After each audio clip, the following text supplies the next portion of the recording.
It's been a while since I just picked up a game and started to play it more or less right on video, and that's what I'm going to do here with 12 Years.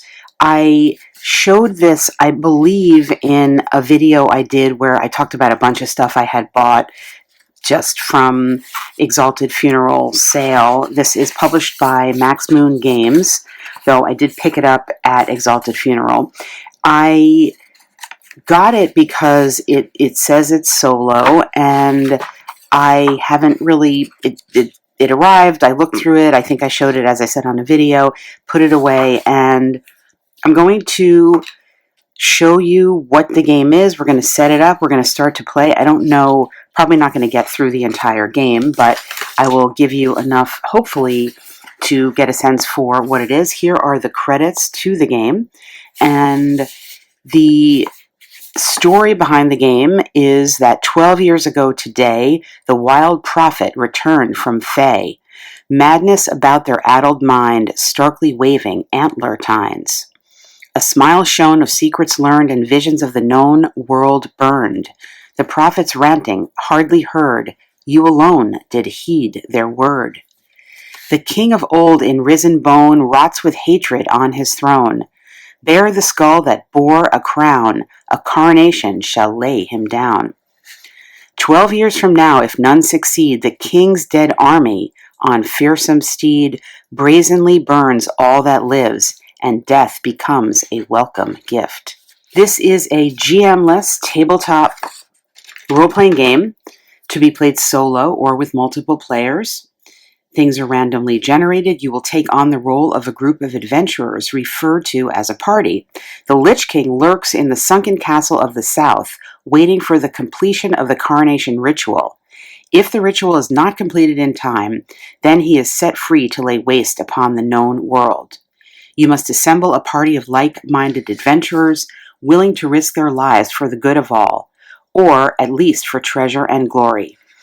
After assembling the party, they must sojourn into the wilderness on a search for a crown to appease the Lich King residing in the sunken castle of the south. Only once a crown is placed upon his brow will he rest for another 12 years. There are 2 ways to destroy him permanently. One of them is named in this book, and the other is for you to discover. You will alternate between 2 modes of play as the game progresses, hexploring and delving. Heading off into the wilderness or hexploring, you will use a piece of hex paper, etc. Delving refers to exploring dungeons, facing dangerous encounters, assess the situation, and choose to fight or flee. Both choices contain risk and reward. There are no turns in 12 years. Play is considered parallel. However, players may choose to play. We'll skip that. Combat, we'll look back there. Death is undoubtedly in the future for any given party member. It is unlikely that your first party will succeed. You may go through many parties before finding the crown and sieging the sunken castle of the south. You may meet new friends, but beware the Fae and their lore. Should you accept this quest, you are tasked with finding a crown, sieging the sunken castle of the south, and placing the crown upon the brow of the Lich King. If accomplished before 12 years have passed, then you have saved the known world. If 12 years pass, then the world as you know it is destroyed and the game is lost. It is unlikely that you will win, but please give it a try and feel free to blame me when your party dies miserably. You will need the following items to play. Now, I did look this up before I started the camera rolling, so I have this. RPG dice, 4, 6, 8, 10, and 12. Pencil notepaper, a party sheet. I don't have that. Well, we'll just use a piece of paper. Hexploring, delving, and quick play sheet. Now, in the back of this book, there are a few things. There's this quick play sheet, which to me is like, I do need to go to the eye doctor, but I also feel this is super small. So I think and hope that all this stuff is in the book. I didn't print that out. This is the party sheet, which I don't have. I have different graph paper, and I printed off a hex paper that it's indicated with the start here and the castle up here. Now, I'm not sure whether the castle is actually this many hexes away. I just have this hex paper. I've got some old graph paper and note paper. So that is what we need to go. Assembling the party. Oh, there are difficulty variants, but I'm just gonna play it straight up here. Assembling the party. It says roll 44 to determine starting party members, and there are 4 types here. I'm going to just go with one of each. I'm not going to do that roll. So to give a full demo of what is available in terms of the rules and the powers, it says name your characters. Any character without a name dies instantly. I will do that. We will roll for starting weapons, loot, and gold, and then we will set off. So every party member is given an archetype. There's an archetype, HP. They have a power and a weakness, and these are all conveniently described here. I won't go through all of that, but as the game progresses, we'll refer back and see what, for example, our Fey folk is going to be knowledgeable in lore, so we can't become lost, and we can freely evade any lost that we roll. But they are averse to iron, so they can't use metal weapons or armor, and they're going to take additional damage. So we'll see how that all plays out. Let's see. Everybody gets their own gold, I think. Roll for starting weapons, loot, and gold. So let's, all right, let me name my characters. Okay, I did some things off camera, and we're going to do some things on camera. I have named my party. This is Rox the Hermit with a sword. Trumpet the Rogue has a spiked flail, doing 1d10. Marble the Fey has a staff, doing 1d6. And Ripscale the Giant also has a spiked flail, doing 1d10. We have 10 gold as a party. That was all random. And I just did it off camera in the interest of time. But for the loot, we're gonna roll on camera. So everybody rolls for 1 loot, and then there is a table to see the quality of that loot. So let's start out by just giving a roll. We'll go across the board. What Rox the Hermit has some boots, and maybe we'll do, well, you know what, we'll do this together next time. Rox has some ancient boots, so they are worth double the value here. And Trumpet the Rogue has, let's see, a ring that is ornate. Ooh, so that's valuable. Marble the Fey, I don't know. I guess we're going to hopefully find a place to maybe sell some things and buy some things. I don't know. Marble the Fey is carrying a key. Indicated items have the possibility of becoming unique magical items. Okay, we will see if we can get that to be magic. It is, roll. We have to roll twice. It's a trapped key. So, all right, we will figure that out. Let's see. Magic, okay.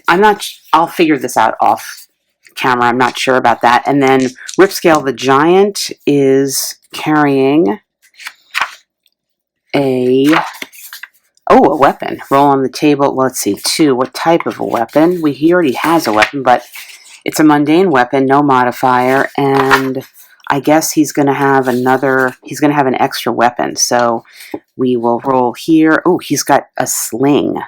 So he's got a sling as well as the spiked flail. So I will note all of that before moving on. Okay, I think I clarified that off camera, so we just have the key. I don't think I think it's just nothing. And the key here with all of this is the gold value, because gold is going to be obviously a currency in the game, and we will meet people along the way, I think, that we can buy things from. Gold is also the way you level up. So you level up the party by spending 100 gold. Now, our ornate ring is already worth 100 gold. We're starting out at level 0. I'm not going to do that because I'm also not sure if you have, unclear if you can just sort of do that and say your party is leveled up and the money is gone or whatever. But we're going to start with level 0. We lucked out with 100 gold, and we do have values, also money values, for the weapons that I didn't note down because I don't think we're going to be selling our weapons. But as far as I can tell, I think we're just going to get into it by going in hexploring. It doesn't clearly say. I think conceptually that's what makes sense as opposed to just walking into a dungeon. So We're going to be walking overland, and we're just going to see. As I said, I have not really looked through this, and when we get to combat and such, we'll refer to the rules. When hexploring, complete the following steps each time you enter a new hexagon. We're going to roll on the hex terrain table and record the results. And then, if relevant, we're going to roll on the encounters or the creatures. And it says when hexploring brings the party back to familiar areas, we're going to roll 1d6 for encounters instead of 1d12. So probably to represent something slightly less dangerous because we've already been there before. So we're going to just start out and give it a roll and see as we step into this land where we are. We're in the hills, and it will direct us to roll on the hexploring encounter table. So I'm going to, this is my sheet here, and following, as I said, the back of the book suggests that this is your start. There's the castle. I could not find a place online to print this out. I guess maybe I have the digital file of this and failed to. I probably do, I'm realizing now. But anyway, I have this, so we're going to use that. And we were going to start out in the hills here as we set out on our journey. All right, so here we are in the hills, and we're setting off onto the hex encounter table and giving it a roll. Hexploring encounters. This is the D12 roll, so let us see what our party encounters. As we're walking out, we are encountering a creature right away. There's going to be some combat. Roll once on the Hexploring Creatures table, and the duration of this event or thing is until we remove it. So we are going to have some combat unless there is a possibility of non-combat interaction. We rolled an 8. It's a fire folk. So right away, we're walking into this sort of fey area. They have HP of 16. There's they do 1d6 damage. I guess there's one of them. Will not attack or follow a party that includes a fey folk. Oh, well, we have that. If a party member is damaged, take 1d4 damage each time an attack or evasion is rolled. Well, as I said, we, maybe rightly or wrongly so, for the purposes of this video, I just went with one of each of the types of characters. So Marvel the Fae is going to protect us from this fire folk. Now, it says it persists until removed. So I think I do need to, if we're going to be traveling back or around, I don't know, I probably need to make note that they are here in case we lose our Fae in the party. And I think that is, yeah, because it says we roll. Well, we roll again for encounters. I'm not sure about that. Well, it might not matter. I don't know. Is that our whole? If that's our whole encounter. Well, I don't see anything. I don't see anything that tells me anything else. So we're just gonna continue on. I guess we're gonna roll again. We're gonna continue north to, well, it's really south, I guess. The South Castle, and we're going to just go south, and we're going to come into a marsh here and roll on the Hexploring Encounter table for the marsh. I will give the marsh give that a little hex here, but let's see, what do we encounter in the marsh? We encounter, a traveling tinker. Will buy and sell mundane loot. Offers to exchange one loot item for safely escorting them to the next hex. Will not sell a crown. Level advancement available till removed. Okay, the Traveling Tinker and Lost Noble share local gossip and stories of ages past, including level advancement at 100 gold per level. If the party accepts an offer, there's a typo there, to escort either, the Tinker or Noble effectively joins the party and is always unarmed. They each have 1 hit point. If either perishes along the way, it is discovered that the Traveling Tinker's bags or Lost Noble's purse are empty and there's no loot to recover. During combat, they're both included in the roll determining which party member takes damage. We can buy and sell mundane loot here. I mean, I think we should just do the level advancement. I mean, we have this, we could sell our ornate ring to the Traveling Tinker. He will come with us, I suppose, and he has 1 HP, and if we're in combat, we can at least include him in the presumably random roll that we get to take damage. So I think we're going to do that. Why not? And let's just see what leveling up actually means. Level advancement. Rather than individual characters advancing levels, the whole of the party progresses together. Again, we started at level 0. New friends you meet can reveal secrets, so we're starting out pretty good. And it's not complicated. Okay. When advancing to a new level, raise each member's maximum HP by 1 and their damage dealt by an additional 1. The party is considered fully healed each time they level up. Well, we just started out, but so what this means basically is everybody's HP is going to go up 1, and we're going to add a +1 to all the damage that we do. I don't see why we wouldn't do this right away, especially when the game tells us that we're likely going to die. So I'm going to take care of that bookkeeping. We're going to take the Traveling Tinker with us, and we're going to move on. Okay, we have regrouped here, and we are in the marsh here. I'm indicating the firefolk because I feel like they are going to be persistent, and I have leveled up the party. So you can see I added the level area here. We're level 1. I gave everybody an additional HP as well as an additional damage. I erased that ornate ring that we sold to level up, and our Traveling Tinker with 1 HP is now with the party. So we're going to move on, and we're going to roll again on to see what terrain is next, and it's a clearing, so we can just pass freely without rolling encounters. So we'll just keep going. Now, again, I'm not sure how time is passing here, and I'm just gonna keep moving on. So we're gonna make a note that we're up here now, and it's a quiet forest. No encounter on first turn. Functions as normal forest upon return. Okay, so this is the normal forest, and if we encounter this again coming back, then it's going to be a normal forest. So this is a quiet forest now. So we've got the clearing. Whoops, we've got the clearing, the quiet forest. We can just move on. Now we're all the way up to here. So let me take care of this. Okay, I'm realizing that for just aesthetic purposes, I should probably not have us traveling in a straight line, but nevertheless, this is, so I noted the quiet forest that we need to roll on the encounter table if we pass through this hex again, but per what I think I'm doing here, we're just going to continue on, and now we're coming to this quiet forest is extending to a forest where there is going to be some type of encounter. So that's that, and I'll draw that up, but let's roll on the encounter table and see what is waiting for us in the forest is nothing. You thought you saw a glimmer of something, heard a noise, had a premonition, but it was nothing after all.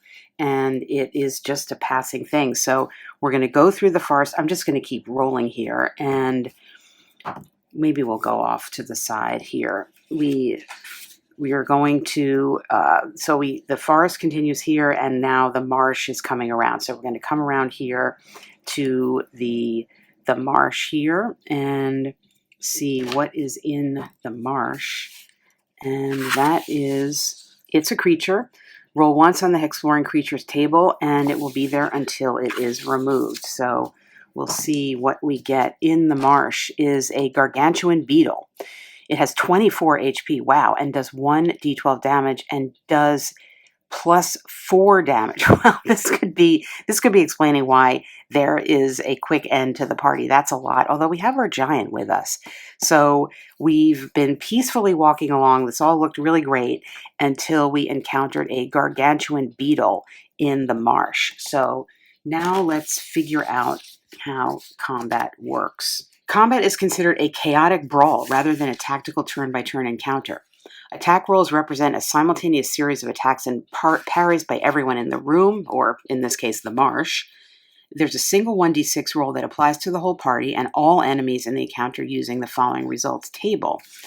So, for example, if we rolled a 1, the enemy would deal damage to the entire party. It would be a palpable hit, and a palpable hit is possibly defined somewhere. Oh, the effect is double damage. Okay, but if we rolled, for example, a 6, the party would deal damage to the enemy with that palpable hit and doing double damage.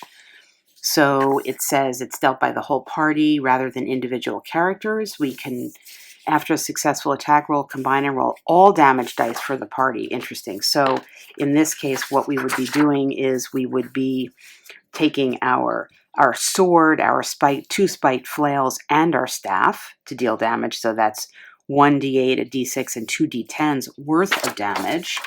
And that would be the damage that we dealt. And it says managing enemy hit points can become tedious, so damage is dealt to a single enemy of choice first. Now, at least in this case, I didn't see a place to roll to see how many of these we encountered. It seemed like we just encountered one, but I don't know. I will look a little bit off camera. As I said, again, this is really the first time I'm looking through this. After a successful attack roll, roll the whole party's damage and apply multipliers to the total. For example, a level 2 party of 2 giants wielding spike flails each roll 1d10, so the total roll is 2d10. If a damage roll is a 10, add +1 damage for each giant's brute force ability. Oh, right, I forgot about all their abilities. So, for example, going back to we need to remind ourselves here. So the giant does do +1 damage to a party roll. We're not doing an unarmed strike. Monsters always attack a single party member unless that member dies during the attack. To determine which it takes damage, we assign a number. So basically here, we realized that already. We picked up this traveling tinker. So essentially we have 1, 2, 3, 4, 5. So to determine who would get damage, in that case, it would be the giant. And obviously I'll re-roll on a 6. There's no reward for clearing the dungeon or clearing the forest. We have to weigh the consequences of combat. There is an evasion table, so we could, if we wanted to evade at a certain point, we could roll on that and see what happens. Okay, you are likely to assemble many parties of adventurers. It says that if a full party dies, a year passes. And again, the concept of the 12 years passing, it's unclear to me exactly when time is meant to be passing, except for this. It says that we add a year each time a full party dies, but that seems pretty extreme. Okay, so I think we're going to let me confirm and see that I'm not meant to roll somewhere to see how many of these beetles there are. Okay, I looked up a couple things to try to determine the answer to some questions and realized that at the outset, we were meant to start at a village. So I drew in Lumenville, which is where we started out before, and then we walked out of Lumenville and up through here because there is a case in which we might need to return to this village. So I added that into my map, and vis-a-vis the enemy, I think there's just one. I don't know. And that's what we're going to do. That's what we're going to go with here, that we have encountered this one Gargantuan Beetle with 24 HP. And we'll just, we'll make a note of this back here. So it's got 24 HP, and it does 1d12 damage and +4. 1d12 +4 damage. 1 point to note in terms of the damage, I was refreshing my memory / learning about our party here, and the rogue, it's self-preservation on the rogue means that if it is targeted for damage, it will re-roll that and only take the damage if it gets targeted again. So that's one thing to note in terms of fighting. And as mentioned, the giant is going to deal +1 damage to the party rolls. So I think the way combat works is we simply roll a d6 and then apply the results. I think that's that seems simple, but I think that's the way it goes. So we rolled a 5. So our party is going to deal the enemy a regular hit of normal damage. So we will combine all the damage dice and give it a roll. And as mentioned, it's going to be a fair amount if we roll well. So we have our 1d10. Now I didn't really assemble this dice. We've got the giant, we've got the trumpet, the rogue, and we have Rox the hermit and Marble the Fae. So we're gonna add 4 to this. Now this beetle's got 24 health. It doesn't look like it has any armor, but this was a so-so roll, not super so great. 10, 13, 18, 19 damage off the 24. I think that's the way it goes. Plus other bonuses. Oh yes, so the rip scale gets, so that's going to be, well now he's got a +1 for his brute force. Let me do this again. 10, 11, 16, this is probably painful. 17, 18, 19, 20, and then everyone has 21, 22, 23, 20. Did we just get rid of that beetle? I don't know. I think we just got rid of the beetle. I think we just smashed through that beetle. Well, don't use this video as a tutorial on how to play this game, but I think we just got rid of the beetle. Now, does it, so we smashed this beetle that was in the, marsh here that I need to draw, and I don't know if we roll for loot off that beetle or not. It doesn't say. I'm going to just say that we don't. The beetle's not going to be carrying like a book or something. All right. I think that's it. I think we're going to move. I would draw this up and move on. All right. Well, it's hard to see the beetle that I dispensed with here, but there it is. And we're just, we're going to continue on in this direction here and give it another roll. We got a 4. So that is going to bring us to more marsh. So we'll see what else lies in the marsh. Extends to there. Now there's a hill giant in the marsh, but okay, I made a mistake because I skipped over this hexploring encounters table and went right to the creature table. So really what I need to do is roll on that first, which I just did. I got a 10, which is a dungeon entrance plus a creature. Roll on the dungeon entrance table and the hexploring creature table. Entrance is guarded and not accessible unless the creature is killed or evaded. Okay, cool. So here we are, and there's going to be a dungeon. We're going to want to go in there, but it's going to be guarded by somebody. So let's just see who's guarding this dungeon. Is a hill giant. It's a hill giant, will not attack or follow a party that includes giants. Again, we have a giant in our party, so perhaps this dungeon is guarded by this friend of Ripscale. Ripscale, we're walking through, and Ripscale goes, "Hey, buddy, let us into this dungeon." And Ripscale's friend says, "Sure, be my guest." And let's see what the dungeon entrance is, and then we'll get into a little dungeon delving here before long.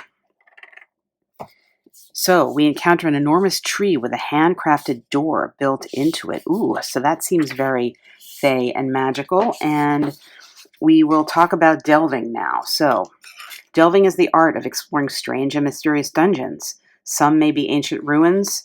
Others may be tiny enclosed spaces. I think here is actually a picture of where we are right now, walking into this dungeon. When entering a new room, roll to generate these things. So we will do that. We're going to move to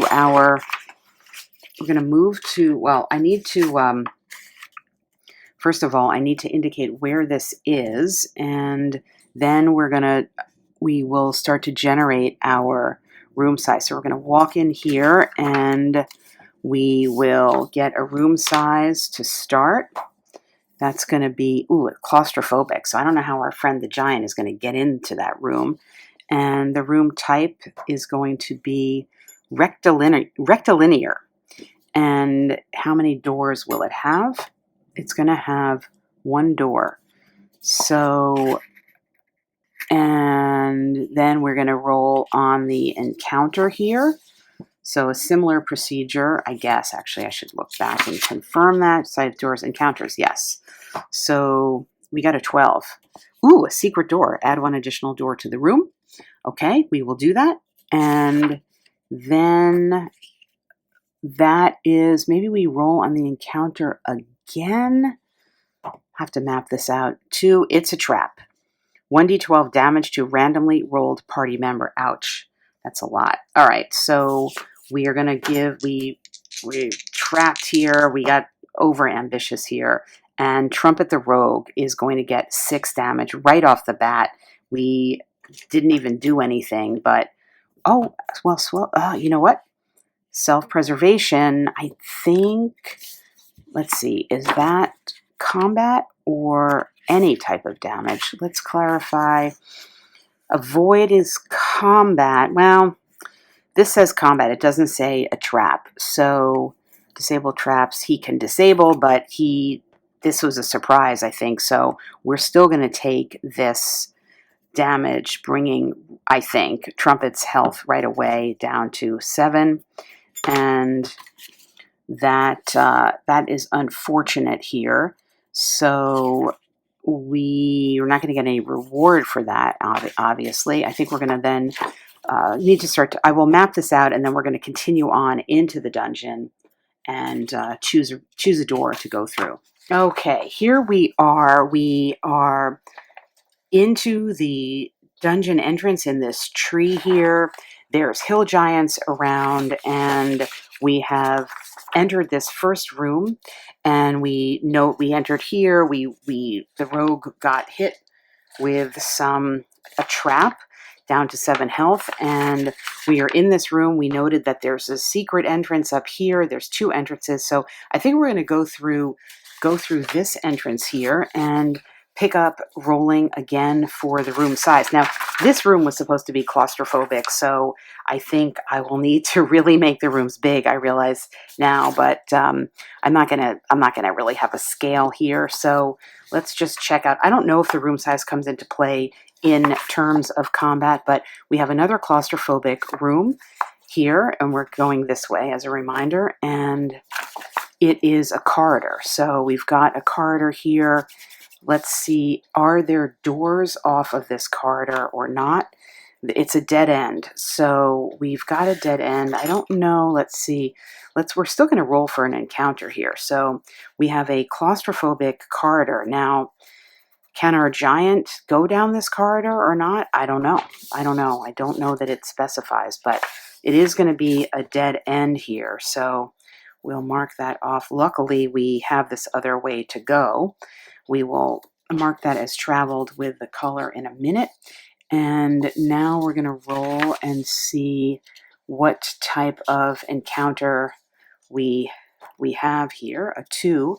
Another trap. Oh, God, this is a trapped tree. So there's another trap in here. And it's going to do some damage to a random party member. So we're going to roll up this. Ooh, I think that's our bye-bye traveling tinker with 1 HP.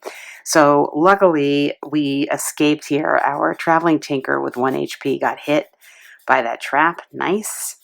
And I think we'll have to backtrack, and I don't know. I don't think there's rules for backtracking, but so we went down there to no avail, but we lost our traveling tinker, and we're going to now attempt to go this way and start over by rolling up another room size here and see if we get, it's a medium-sized room. So per my drawing here, I got to make that pretty big. I probably should have made the first one smaller. And, ooh, it has stairs going down. So I think we've got stairs going down in this medium size. So maybe we'll just do a cheat off of this. We won't really show the whole room, but we're going to indicate some stairs going down. And we are going to descend, I think, somehow. And upon the descent, again, I think we roll for an encounter here. We rolled a 7, 2 monsters, and a loot. Roll twice on the dungeon monsters table and generate 1 loot item. Always roll loot before fighting or evading enemies so you know what you're fighting or leaving behind. Okay. Right. So twice on the dungeon monsters table. So this is a D12 roll. I got 2 D12. So let's see who's on the stairs. I think we're fighting on the stairs, a 1 and a 2. We got a skeleton and a goblin on the stairs. And 1 additional goblin arrives each time an attack or evasion is rolled. Okay. And it's going to create another skeleton on a palpable hit against the party. That makes sense thematically. And let's see. Now, do we roll twice on... Oh, it says 1 loot item. Okay. Let's go to the loot item. I think the loot table is...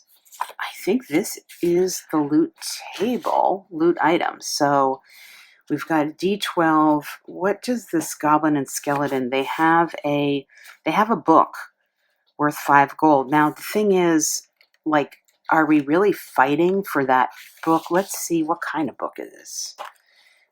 Ooh, okay. Well, it's a magic book. That's more interesting. So let's see what type of magic book they've got. And Moonkissed. In the place of a successful attack, heal any party member up to 5 HP or use once at any time to fully heal the party. Ooh, that's pretty cool. So that's worth fighting for. The skeleton and the goblin have this Moonkissed book that can give us a total heal. I think that's pretty significant. It's worth fighting for. So let us set up the combat on the stairs against the skeleton and the goblin in the dungeon, which is in the tree by the swamp, guarded by giants. Okay, here's our skeleton and our goblin. Now, the goblin says 1 additional goblin arrives each time an attack or evasion is rolled. I think what that must mean is a successful attack by the goblin, because it says a new goblin appears before damage is dealt. If a new goblin kept appearing before every damage rolled, I think that would just be impossible to do anything, because you would simply roll and get another goblin and roll and get another goblin, I think. So what I'm going to take that to mean is a new goblin appears before each time. If they get a hit, then a new goblin will appear. If we get a hit, I don't think a new goblin is going to appear. But again, this is not a tutorial, So the combat opens with 5, and we rolled. The party, us, is going to deal the enemy a hit. It's just going to be normal damage. And I think it said we are meant to deal all the damage to 1 at once. We will decide 1, 2, 3, it's the skeleton, 4, 5, 6, it's the goblin. So the skeleton is going to take our damage, and it only has 10 HP. So a reminder, we're going to be rolling quite a bit for damage here. So we've got the 2 D10s, and we've got, I've lost my D10.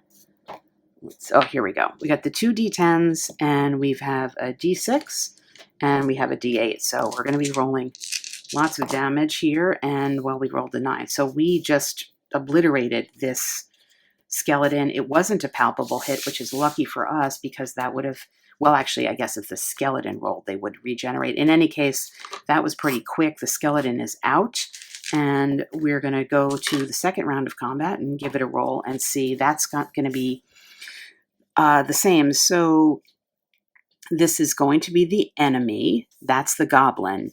We're going to take a hit with normal damage. However, it says here, a new goblin is going to appear. So now, all of a sudden, we've got 2 goblins, and we'll just note here 2 goblins on the stairs here, but only 1 is going to be rolling for damage. They only do 1d4 damage. So they're going to do 1d4 damage to someone in our party, and who is that going to be? The giant is going to take just 1 damage. Well, he can easily absorb that with his 30 health. We've got 1 goblin is no match for the giant.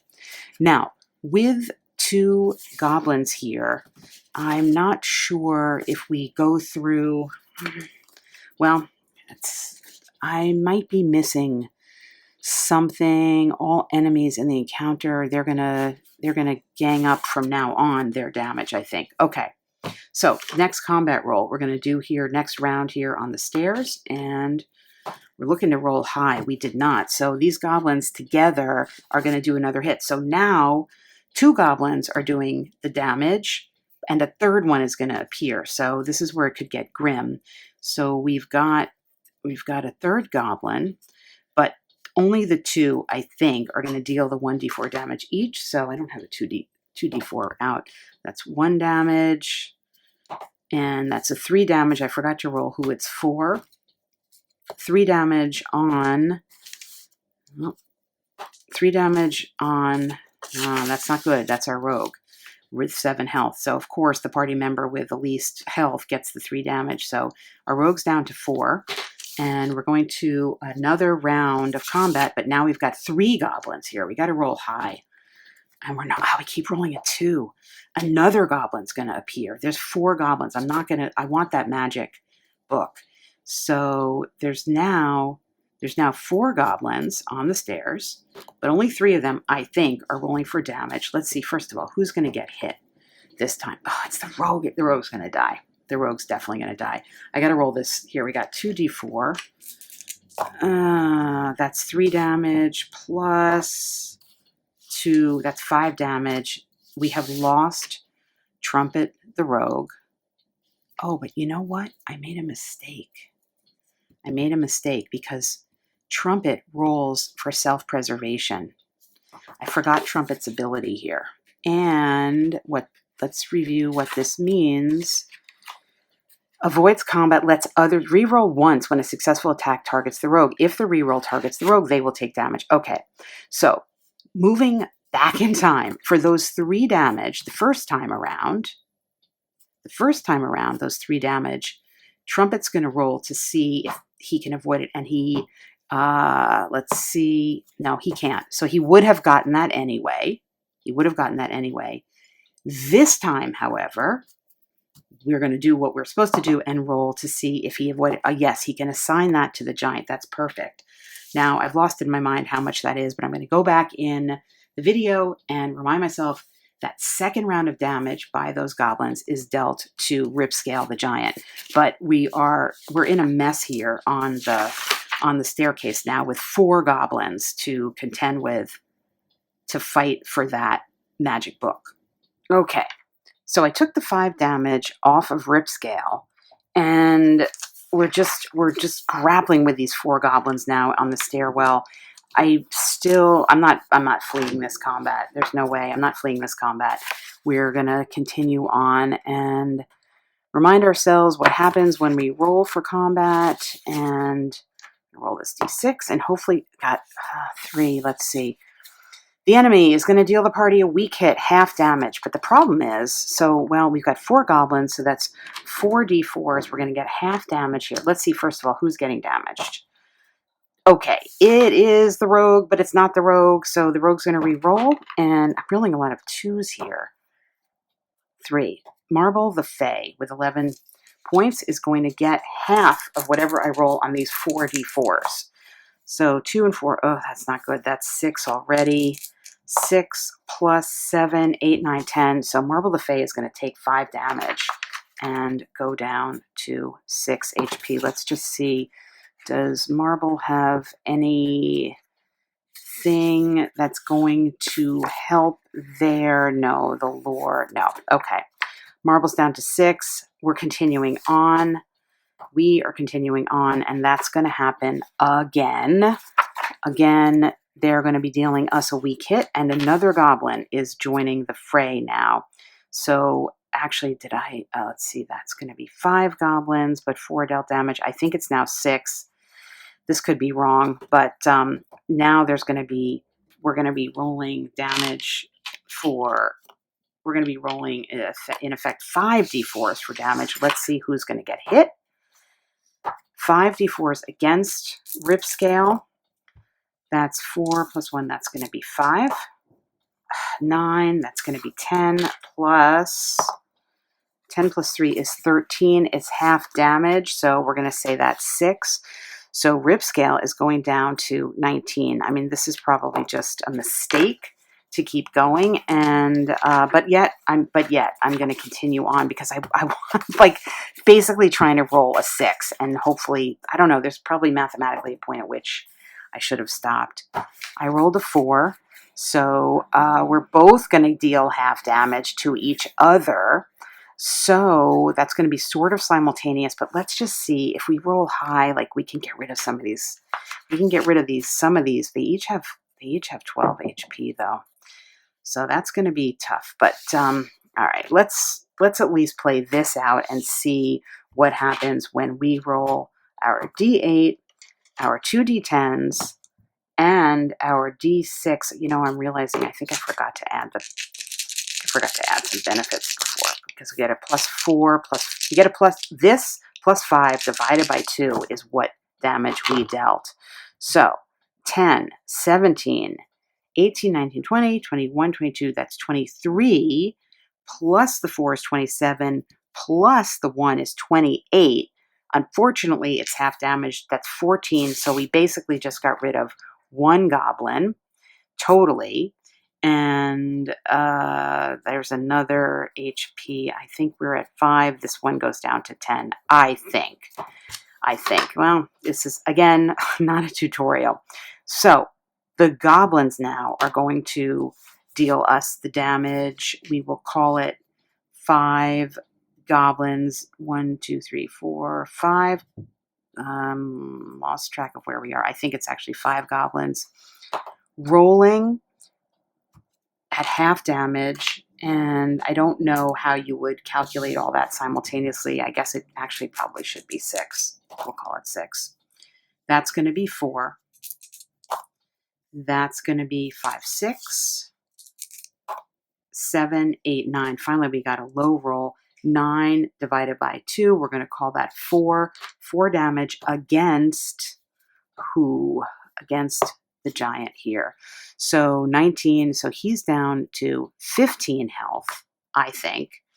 And we're just, this is going to be the last. This is going to be the last one, at least for the video. And then maybe we're coming up on our time here. 2 again. We're getting hit. There's another goblin coming back. So we're back to 6 goblins here. They're going to do normal damage. I'm not even going to play this out for the video. I'm going to stop here and give you my final thoughts on 12 Years, which is a solo RPG with dungeon delving and overland hex crawling and lots of goblins, apparently. So let us take a look back at what we accomplished. Well, not much in the end. We traveled a lot overland. We found ourselves in a dungeon, in a tree, and we made the decision, I won't call it a mistake, to persist in fighting these goblins on the stairs that are leading down into the dungeon. I think that initially, when I made the decision to, just for demonstration purposes, to have the party members be comprised of one of each archetype, that might have been a mistake in the sense that I can see. Let's just, for example, so we rolled here a 1 and a 2, so we get a hermit and a rogue, and we got 2 4. So a hermit, a rogue, and 2 giants. Well, that would have been a stronger party. However, minus the Fae, when the Fae prohibits you from getting lost in the world, and when you get lost in the world, years pass. So the Fae, even though they don't have many weapons, their contribution is to save time. And ultimately, the goal of this game is to get the Lich King their crown before the 12 years pass. So, for example, with that party of a hermit, a rogue, and 2 giants, yes, you would be a lot stronger, but you would run the disadvantage potentially of getting lost. And so I think the game, the powers and the weaknesses of the party members are important to go with the potential randomness of having an imbalanced party. Because yes, of course, you could roll a d4 4 times and get a 1, 2, 3, and 4. Of course, that's possible.